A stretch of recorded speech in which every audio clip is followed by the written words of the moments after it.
Olá, gente. Eu sou a professora Ediane. Eu estive com vocês na unidade 1 e 2, a gente falando um pouco sobre a importância da pesquisa de mercado para as empresas, principalmente na questão de coletar informações para ela conseguir tomar melhores decisões. Num caso, qual é a melhor decisão que ela pode tomar? Lançar um produto mais assertivo, saber o gosto do seu consumidor, do seu cliente. Então, assim, conseguir melhorar as vendas, saber o nível de satisfação do seu cliente. São alguns dos exemplos, tá? Então, hoje a gente vai ver um pouquinho como é que funciona esse passo a passo da pesquisa do mercado e como você pode estar usando dentro da sua empresa, né? Tanto como um empreendedor ou como funcionário, tá? Então, vamos iniciar.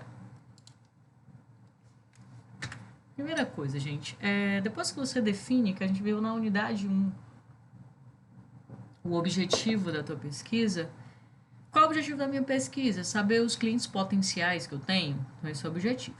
Depois que eu defino o objetivo da minha pesquisa, eu vou querer saber, né, a questão da coleta de dados. Esse nome parece ser novo para vocês, mas observem, coleta de dados não tem nada de estranho. É só a forma como você vai coletar as informações. No caso de vocês, como é que vocês vão coletar essas informações para saber quem são os clientes em potenciais, né? Então é isso. Aí ele fala que existem duas formas. São os dados primários e os dados secundários. Os dados primários, gente, observem, é o que vocês ainda não têm, que vocês querem pesquisar. Que no caso é o quê? Se vocês querem descobrir os clientes potenciais de vocês, é um dado primário. Vocês vão ter que aplicar uma pesquisa com as pessoas. Então é um dado novo, não tem. Tá? E os dados secundários são fontes que já existem. Vocês podem olhar numa revista, num anuário, num artigo científico, numa pesquisa de levantamento. Tá? Então a coleta de dados é isso, você tem que definir. Geralmente a gente faz esses dois levantamentos. A gente se utiliza tanto da dado primário como do secundário. O dado primário que a gente vai aplicar uma pesquisa. E o dado secundário que a gente faz de diversas informações. A gente pega informações de sites, a gente pega informações de dentro da empresa, tá? Aí ele fala até aqui, gente, ó. Dados primários são coletados por meio de pesquisa e questionário. Não? Então a pesquisa, ele fala aqui, coleta de dados feita por pesquisadores profissionais, não é qualquer pessoa, né, gente? Então, se você por algum motivo vai fazer uma pesquisa por conta própria, se capacite, estude o mercado, conheça a sua empresa, conheça os seus concorrentes, o seu cliente, para poder fazer, né? Ou por conta própria, junto a concorrentes, fornecedores e clientes, né? São os principais agentes dentro do mercado. Aí ele fala o questionário, né, dentro de um dado primário, foque na elaboração de um bom questionário, que seja objetivo. Por quê, professor? Vamos lá, se eu fizer um questionário para os meus clientes com 50 perguntas, gente, se coloque no lugar do cliente. Eu duvido que ele ia responder. Então tem que ser um questionário objetivo, né? Para que ele possa responder de forma fácil e rápida. Então, esses são os dados primários que todos vocês vão ter que fazer. Aí aqui, gente, a gente tem um dado secundário. O dado secundário, gente, vamos lá. Se você lá viu no seu relatório que viu a evolução de vendas da tua empresa e você vai utilizar isso dentro da tua pesquisa, isso é um dado secundário, já tem, né? Você já está fazendo essa coleta, mas essa coleta já está pronta, né? Assim como se eu vou pegar o tamanho da população, eu posso pegar no site do IBGE, né? Então, assim, dados secundários são fontes que já existem. Aqui, gente, ele dá até um exemplo ó, de fontes externas. Eu utilizo bastante o IBGE. Como professora, vamos supor que eu queira saber, eu vou montar um sushi no bairro Passaré, tá? E eu preciso saber o tamanho daquela população, gente. Eu preciso saber o tamanho da população daquele bairro. Aí vamos supor que dê 15 mil pessoas. Só um exemplo. Eu nem sei. São 15 mil pessoas e eu verifiquei que ali dentro daquele bairro tem 5 empresas que vendem sushi. Teoricamente, se eu dividir por forma igual, 15 mil clientes, né, potenciais por 5 empresas, era para dar 3 mil clientes para cada empresa dessa. Só que a gente sabe que as empresas melhores conseguem atrair mais clientes, né? Mas esse dado é importante para quê? Para eu saber com quem que eu estou lidando, né? Com quantos clientes potenciais eu tenho, quantas empresas eu vou concorrer, e eu consigo pegar isso no IBGE. Assim também como no IPEA, Instituto de Pesquisa Econômica Aplicada. Eu uso muito esses dois. Para saber a questão de renda, perfil socioeconômico, formação, renda per capita daquele bairro, tá? Professora, para que eu preciso disso? Vamos lá. Só exemplo, tá, gente?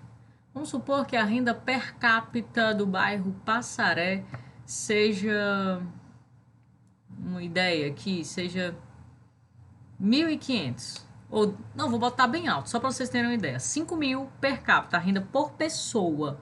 A renda é muito alta, né? Por pessoa, 5.000. Eu tô só botando muito para cima para vocês entenderem. 5.000 reais por pessoa.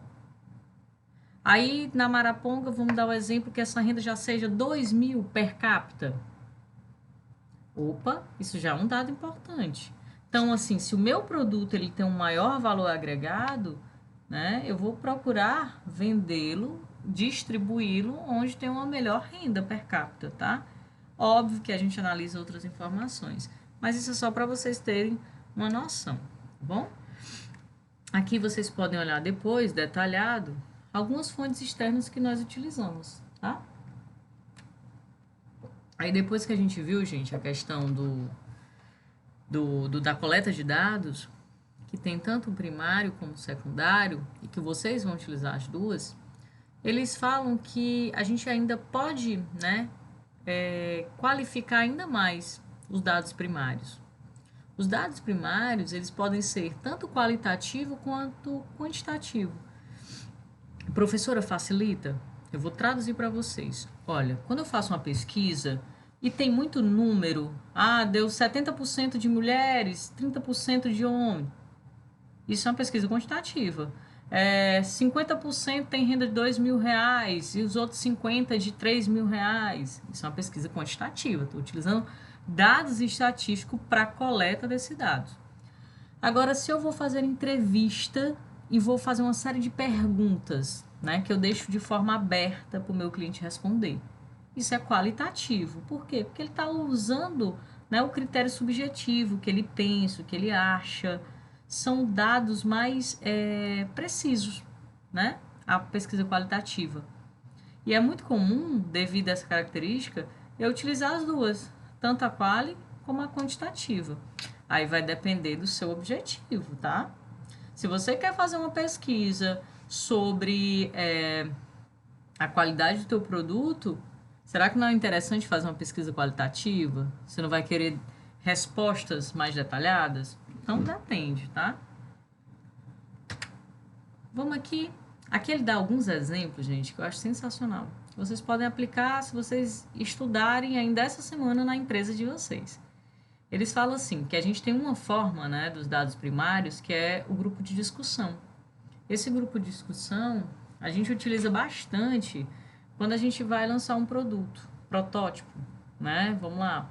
Eu seleciono um grupo ali de 8, 10 pessoas no máximo que testaram meu produto, né? E eu quero saber o feedback deles. Então, é muito comum isso. Eu posso utilizar esse dado primário também, os grupos de discussão, né? Ao invés de aplicar questionário. Outra forma é o cliente oculto. Isso, eu já fiz isso várias vezes. Como eu sou consultora, eu sempre acabo, às vezes, né, me passando como cliente oculto para avaliar o meu concorrente, né, para eu saber como é que o meu concorrente ele está atendendo o cliente, quais são os pontos fracos dele, né, o que na empresa dele não tem que eu possa agregar na minha empresa. Então é muito importante você se passar de cliente oculto, né, é uma dica para vocês, tá? E é um dado primário. Eu também posso utilizar esse método. Aí ele fala o teste clínico também. Teste clínico vocês veem muito. Toda vida que vocês vão no supermercado, às vezes tem uma moça lá da empresa, representando a empresa, pedindo para vocês degustarem um vinho, um pão, linguiça, suco, né? Depois eles pegam o feedback de vocês. Isso acontece muito com produtos que ainda não são tão conhecidos, tá? Ou que foram lançados recentemente. E tem também a observação, né? Esse método, né? Você levanta uma série de critérios sobre o seu cliente, através de quê? Né? Só observando, você pode muito bem chegar na empresa, uma empresa, eu fui contratada e eu fico só observando lá como é que o vendedor atende aquele cliente, né? Fico lá como entrevistador, observando se tem alguma coisa positiva, se tem fatos negativos e vou anotando, tá? É muito importante também. Então, aqui são alguns exemplos, tá, gente, que vocês podem utilizar. Inclusive, vai uma dica para vocês. Eu fiz uma dinâmica com meus alunos do 7º semestre de administração. Às vezes a gente jura que conhece uma marca, né? Por quê? Porque a gente é fiel à marca. Então, quando a gente acha que é fiel à marca, a gente acha que conhece aquele produto cegamente, que você consegue diferenciar. E eu fiz um teste chamado teste cego com meus alunos. Cada grupo escolhia um produto para testar com os usuários. Um exemplo. Uns escolheram Guaraná. Aí colocaram Guaraná Antártica, Quite mais sabor. E tiraram os rótulos e colocaram em garrafas, em jarras. E pediram para os clientes degustarem e dizer qual era o produto que eles estavam degustando. A maioria dos clientes que diziam conhecer Guaraná Antártico muito bem acabaram trocando Guaraná, confundindo com outra marca. O que esse teste não revelou específico desse? Que o poder da marca ele exerce uma influência direta na decisão do consumidor. A marca conhecida, às vezes ele nem identifica tanto o gosto como ele acha, tá? Isso foi essa pesquisa, só para vocês terem uma ideia como é que a gente pode trabalhar isso, tá? Aí aqui, gente, ele vai mostrar um pouco das vantagens e desvantagens de alguns meios de pesquisa. Entrevista pessoal, lembra? Eu falei para vocês. A gente consegue muito mais dados. Agora, qual é a desvantagem, gente? Vamos lá. Tu tem 100 pessoas, né? Tu escolheu lá 100 pessoas dentro da tua amostra para você entrevistar. Vai demorar muito mais, vai ser mais caro também, né? Desvantagem. Correspondência. Hoje a gente trabalha pouco, né, gente? Até devido também às grandes mudanças, né, tecnológicas, né? Telefone também não, porque a gente mudou. Ainda tem algumas empresas, mas o cliente mudou muito o comportamento, gente. Observem vocês, quantas ligações vocês atendem num dia. Se eu for contar aqui, tem dias que eu não recebo nenhuma ligação. Agora, no WhatsApp, tem 500 milhões de conversas. Então, assim, não tem muita eficácia tanto esse e-mail, tá? E-mail. E-mail ainda a gente utiliza bastante. Inclusive, a gente pode fazer um formulário, né, dentro do Google Forms ou do Microsoft e enviar um link por e-mail para o meu cliente e ele clica lá e responde. E essa resposta vem para mim automaticamente, tá? Então, a gente usa bastante ainda. São algumas formas e vantagens e desvantagens que a gente tem que conhecer, porque depende do meu cliente também. A gente fala assim, correspondência não é tão utilizado, mas de repente se você tiver numa localidade que a internet não seja bem usada, pode ser que se adeque melhor, tá? Então, telefone, se não tiver tanta internet, pode ser que utilizem mais. Então, depende também da região, tá bom? Agora vamos aqui, gente, para definição de coleta, né? Definição de amostra. Só recapitulando. Depois que a gente decide o objetivo da minha pesquisa de mercado, eu vou definir a coleta, né? Que eu tenho dados primários e secundários. E eu vou decidir dentro desses dados primários o que eu vou fazer, né? Se vão ser entrevistas, se vão ser questionários, tá? E dentro, né, disso, eu também tenho os dados secundários, que são fontes externas que eu utilizo, tá? Aí eu até mostrei alguns exemplos para vocês. E agora a gente entra na definição da amostra. É muito importante, gente, quando a gente faz uma pesquisa, a gente saber a viabilidade dessa pesquisa. Será que essa pesquisa ela vale? Ela tem consistência? Ou será que eu entrevistei um número muito pequeno de candidatos e o resultado dessa pesquisa não representa nada, porque foram poucas pessoas? Como é que eu sei disso? Através da definição da amostra, tá? Ele está até assim. Eu tenho a amostra quantitativa, né? A quantitativa, eu vou usar dados estatísticos para escolher a amostra.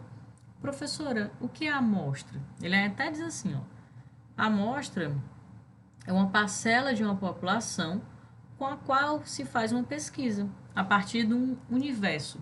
Vou dar um exemplo para vocês. Vamos supor que eu quero fazer a pesquisa de intenção de votos de Fortaleza. Fortaleza deve ter, em média, 2,7 milhões de habitantes. Uma média, tá? 2,4 milhões. Então, esse é o meu universo, tá? Meu universo. Aí, vamos supor que eu vou fazer a pesquisa, só que eu vou tirar uma amostra. O que é a amostra? É uma pequena parcela daquele universo que eu vou fazer e aplicar o questionário ou as perguntas, né? Ou uma série, ou testes, ou grupo de discussão. Mas, assim, é muito importante eu saber quem é o universo, porque a partir do universo eu vou tirar a amostra, que é uma pequena parcela das pessoas que eu vou entrevistar, tá? Então, o universo é o todo. Se eu quero saber, né, sobre Fortaleza, eu posso tomar como base o universo de cerca de 2,4 milhões de habitantes.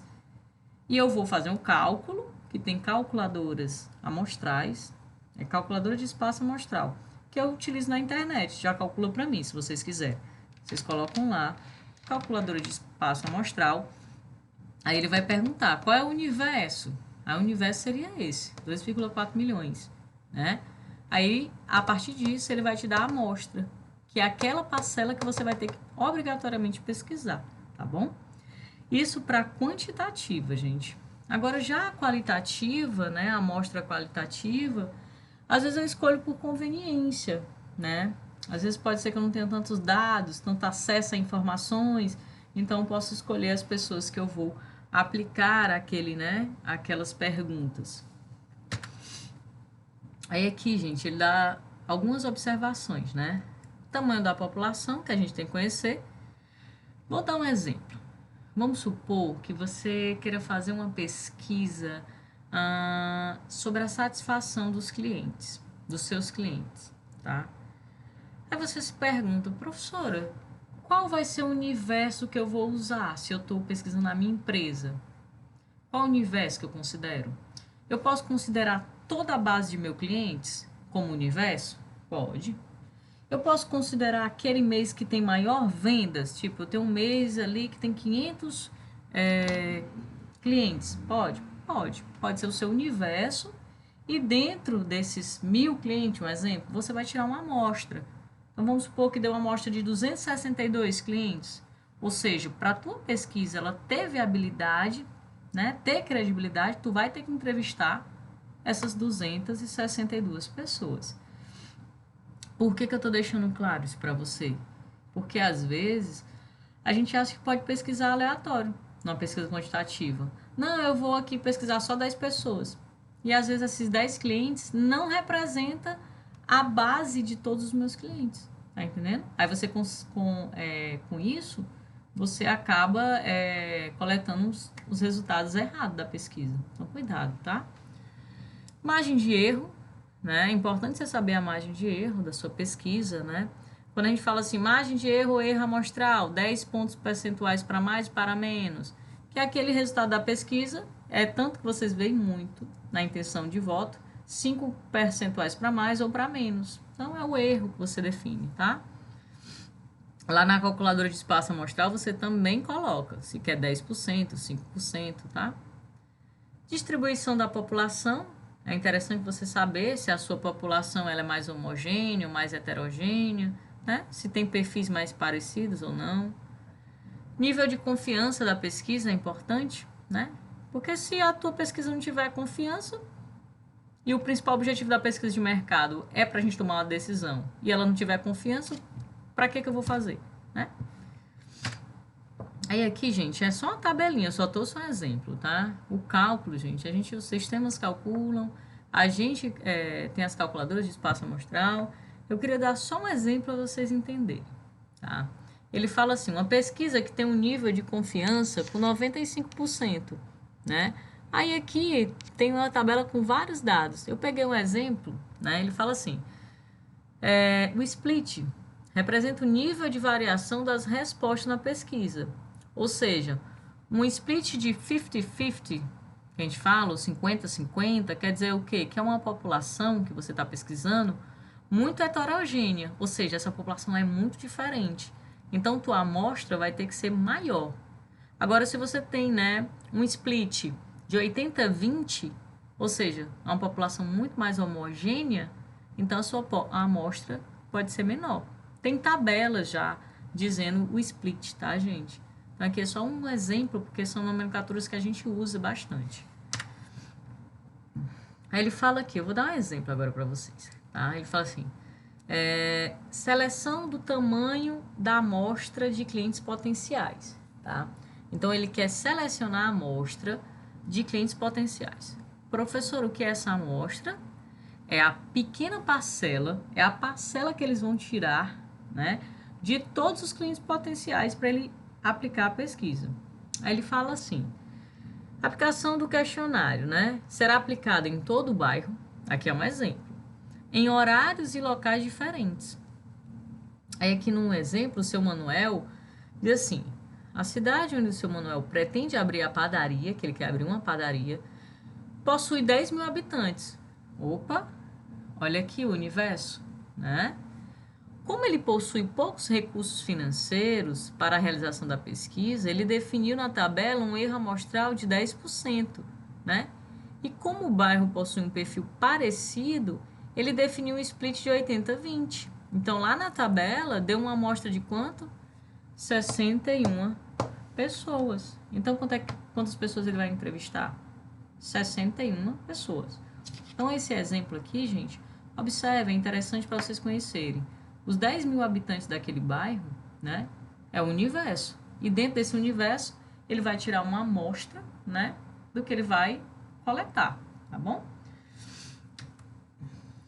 Aí ele fala aqui, ele definiu alguns critérios. Gente, observem, tudo que você vai fazer na vida, a gente tem que ter uma pauta, um direcionamento, estabelecer critérios para saber como é que eu vou conduzir as minhas pesquisas, porque senão eu vou me perder. Então, ele estabeleceu o turno da pesquisa, né? Então, ele vai pesquisar, ele quer abrir uma padaria. Então, ele vai aplicar a pesquisa manhã, tarde e noite, né? Porque existe uma variação do público e tipo de consumo conforme o horário, tá? Como ele quer abrir uma padaria, né, gente? O consumo de produtos de manhã não é o mesmo que eu consumo à noite, né? São distintos. Por isso que ele definiu. Por quê? Porque ele conhece o público. Distribuição da pesquisa vai ser feita nas ruas do bairro e na proximidade da padaria concorrente. Então, dentro ali da pesquisa, é importante também ele fazer não só dentro das ruas do bairro, mas perto dos concorrentes também. Fornecedor, como ele vai abrir uma padaria, ele tem que elencar no mínimo 3 fornecedores de cada produto, né? E a localidade e o porte da empresa. Professora, por que essa informação é tão importante? Gente, vamos lá. Se você depender só de um fornecedor, ele pode faltar, pode acabar a matéria-prima, ele não te entregar, ele pode aumentar o preço e você ficar refém disso. Então, nunca é bom. Quanto mais variedade de fornecedores você tiver, mais fácil você vai poder escolher o melhor fornecedor, tá? Concorrentes. Identificar os concorrentes direto, isso é, aqueles que o seu público-alvo frequenta. No caso dele, é as padarias, né? Concorrentes. Aí aqui. Então, a gente estabeleceu os critérios e agora a gente passa para a elaboração dos instrumentos da pesquisa, que são questionários ou roteiros de entrevistas ou formulários de avaliação. Aqui são os mais utilizados, né, na pesquisa. Questionário é o mais comum, gente. Professora, qual é uma pesquisa que a senhora vê muito de mercado? É a pesquisa de satisfação do cliente. E se utiliza muito questionários, com perguntas já feitas, objetivas, tá? E o segundo, roteiros de entrevistas. Vamos lá, vou entrevistar aqui 10 clientes. E eu preciso de informações bem detalhadas. Eu posso fazer um roteiro com as perguntas já elaboradas e aplicar para esses meus clientes. E tenho também os formulários de avaliação que auxiliam durante a pesquisa sobre a concorrência, tá? Então, é bem importante. Aí ele fala assim, gente, algumas dicas para elaboração do questionário, tá? Às vezes, parece às vezes ser fácil, mas não é. Às vezes, quando eu peço meus alunos fazerem uma pesquisa prática, ele sempre acaba errando no questionário. Perguntas muito longas, perguntas de fácil entendimento, nem eu entendo às vezes, mal formuladas. Então tem que ter cuidado. Porque o meu cliente, gente, o tempo hoje é muito precioso. Se eu formular uma pergunta muito grande ou que ele não entenda, ele não vai nem responder. Então tem que ter cuidado. Aí ele fala, ó, definir o objetivo da pesquisa, facilita estipular as informações desejadas, né? Então, defina o objetivo. Importante determinar quais informações serão necessárias para a pesquisa. Ai, professora, eu não entendi. Pode ser que você queira saber o preço, que o seu cliente está disposto a pagar, né? Pode ser que você queira informações sobre o produto, qualidade, embalagem, a distribuição, tá? Aí ele fala assim, um bom questionário tem perguntas abertas e fechadas. Então, você pode fazer ali 8 perguntas fechadas e depois colocar 2 abertas, tá? Acontece muito. Quantidade de entrevistados, tá? Em caso de muitos entrevistados, é necessário realizar uma pesquisa estruturada, ou seja, com as perguntas já prontas. O questionário deve conter cerca de 10, né? Precisa, objetivos e fácil e rápida aplicação, 10 minutos, ou seja, no máximo 10 perguntas, né? Ou até menos, tá, gente? Questões abertas, né? Cuidado, né? Eu posso trabalhar com elas, mas se eu tiver uma amostra muito grande, o ideal é que eu não faça, né? Que é mais demorado. Mas vai depender da sua pesquisa. Aí ele fala aqui, gente, elaboração das perguntas e alternativa das respostas. Perguntas curtas, já falei para vocês. Evitem distorções, que o cliente não entenda o que ele está lendo. Então, evite jargões técnicos, porque ele não vai entender. Busque captar interesse logo no início. Nunca comece com perguntas como renda. Geralmente, a gente começa pelo nome, né, a idade, formação. A gente começa assim. Faça perguntas mais gerais no início, eu falei para vocês. Observe a sequência lógica das questões.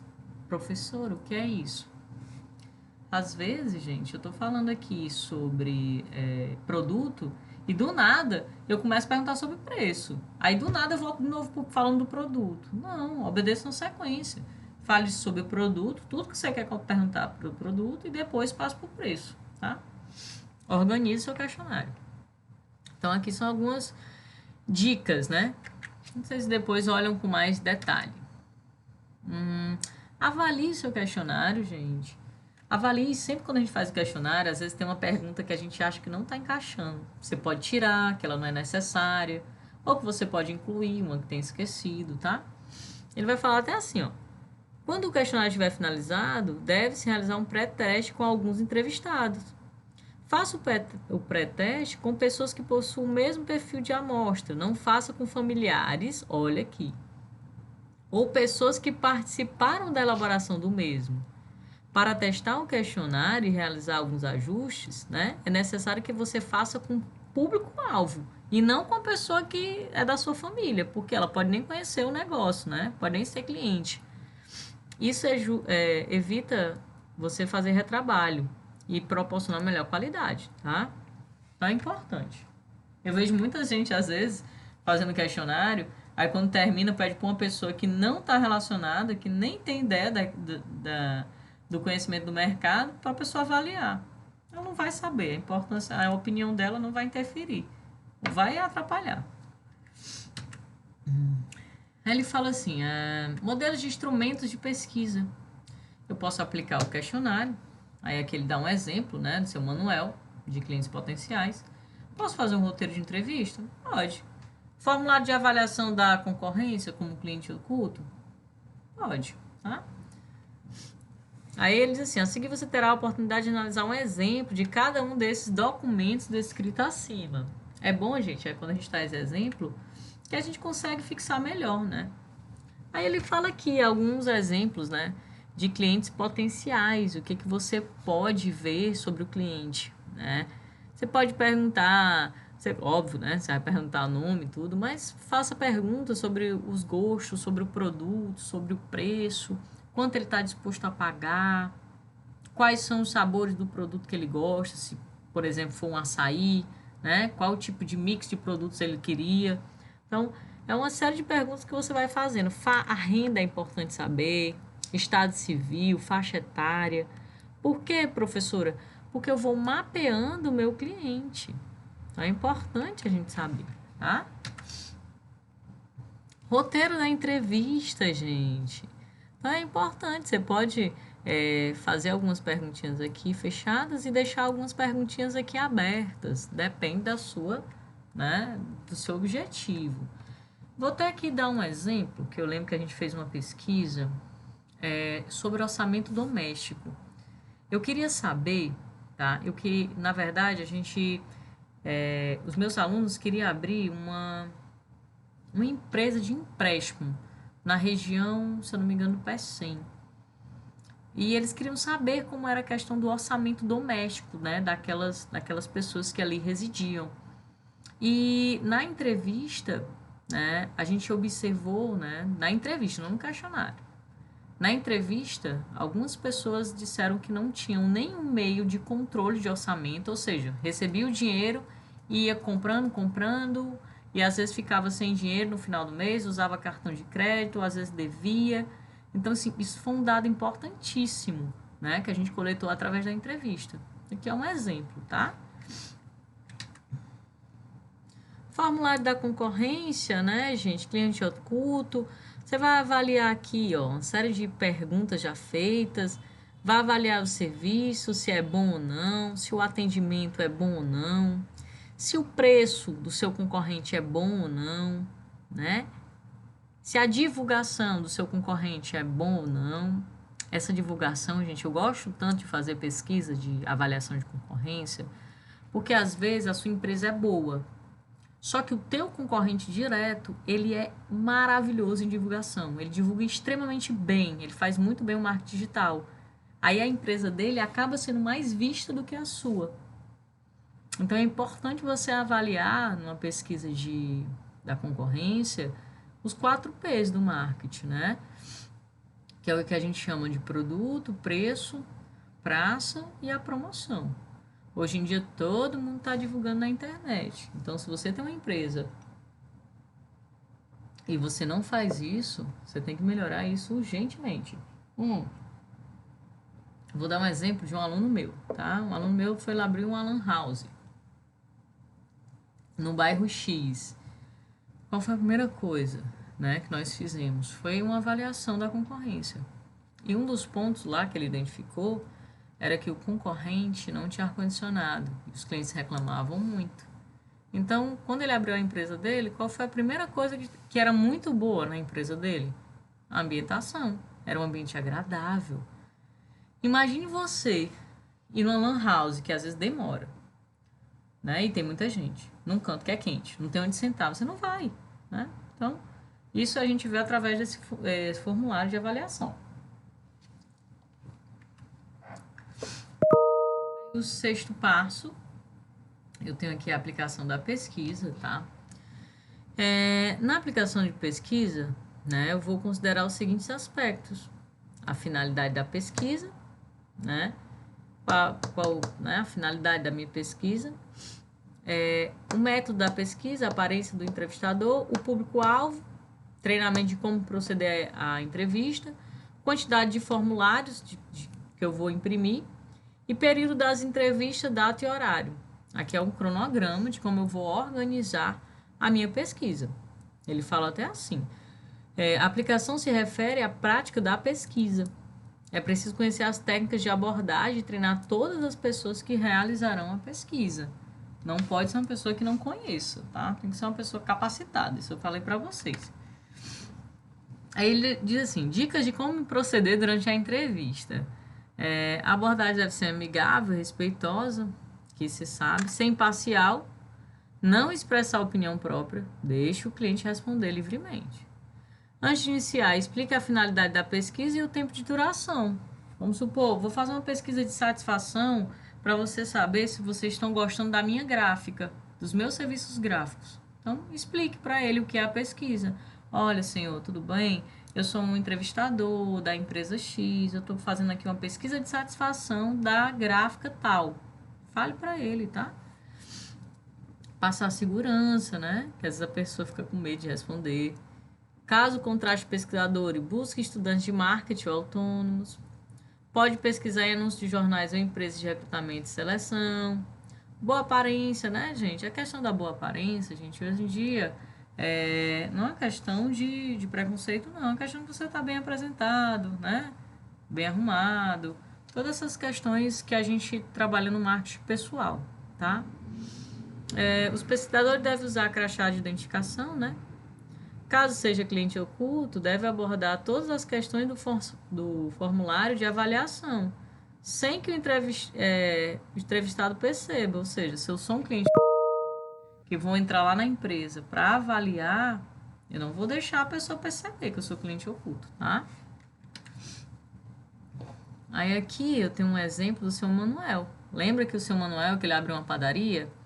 Aí ele falou aqui, na preparação, como ele não tinha muito recurso, ele contou com a ajuda dos filhos para a aplicação da pesquisa. Então, primeiramente, ele revisou os instrumentos de pesquisa, procurando tirar dúvidas e algumas correções. Aí a forma de abordagem. No caso dos fornecedores, houve o agendamento por telefone para a entrevista pessoal e os clientes potenciais foram abordados nas ruas do bairro. Na concorrência, o formulário criado serviu apenas como roteiro para uma avaliação das padarias escolhidas. Tá? A aparência do entrevistador. O questionário de clientes incluía algumas perguntas pessoais e por isso o senhor Manuel e seus filhos capricharam na apresentação pessoal e na forma de abordagem. Tá? Material que ele utilizou. Prancheta para facilitar o preenchimento do questionário. É importante, tá, gente? Eu vejo, às vezes, as pessoas aplicando pesquisa, não tem a prancheta para o cliente preencher, não tem caneta. Ou seja, se o cliente ali passando, você vai abordar, ele não tiver caneta, ele não vai responder. Então, cuidado. Vamos aqui passar.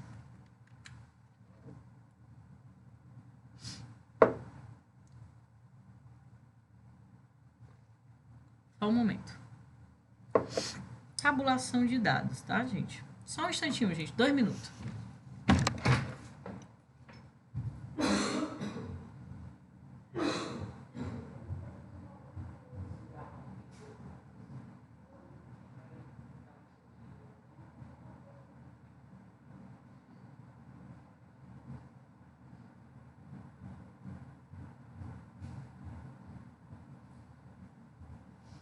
Pronto, gente. Voltei, perdão. Foi só porque eu estava tossindo.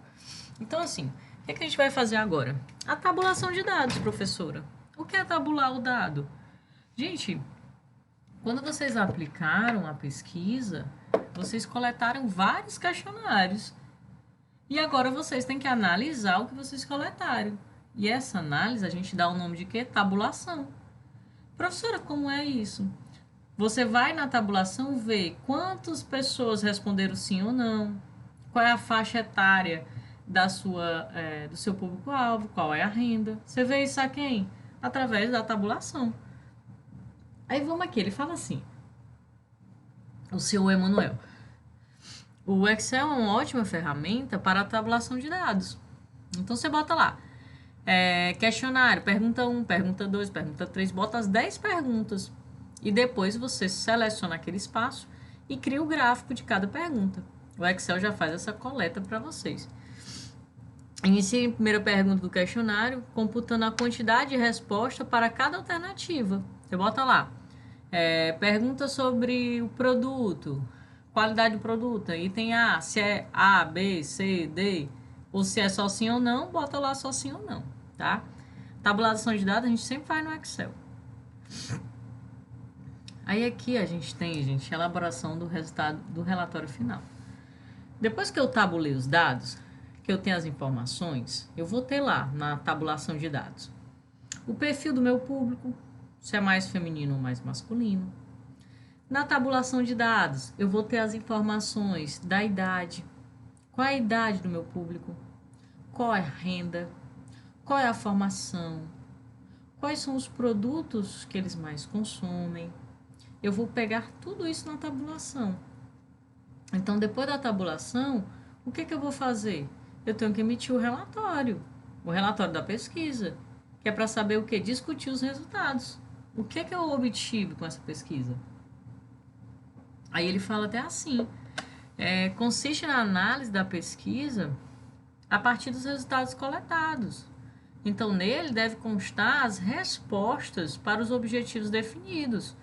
No caso do seu Emanuel, ele queria ver os clientes potenciais. Então, no relatório final, tem que identificar quem são os clientes potenciais dele. Aí ele fala até assim, a análise contribui para o planejamento e a implantação de ações que ajudarão ao negócio da empresa, né? É para isso que serve. A decisão deve se basear na reunião e cruzamento de todos os dados coletados, e não apenas informações isoladas, né? Exemplo, o fato de o censo mostrar que o nível de obesidade aumentou, não quer dizer que a abertura de um centro de emagrecimento seja garantia de sucesso. É preciso avaliar os hábitos do público. Se o público hoje quer e tem essa demanda, né, de emagrecer. Hoje, inclusive, gente, se vocês observarem, olhem quantos espaços, quantas academias tem, né? As pessoas buscando por uma vida mais saudável. Olhe quantos espaços hoje tem de comida saudável, inúmeras. Olhe quantas empresas tem de uma alimentação vegana, assim, né? Com algumas restrições alimentares, eles não comem alguns produtos de origem animal, né? O vegano, que já não come nada com origem animal. Então, se esses produtos existem, é porque tem demanda. Então, o que eu quero querendo dizer? Isso a gente sabe através de quê? Através de pesquisa. Evitem uma coisa que eu chamo de Theodore Levy, que é um dos pais do marketing. Ele fala para a gente evitar a miopia de marketing, que é justamente quando eu acho que meu produto é muito bom e todos vão querer comprar. Não é assim, tá? Eu tenho que pesquisar. Resumo do relatório do seu Manuel, que é só um exemplo, um exemplo de clientes que depois vocês podem ler com mais calma. O seu Manuel verificou que os consumidores pretendem comprar produtos do dia a dia da padaria, né? Então, algumas compras de produtos vão ter que ser mais diferenciadas.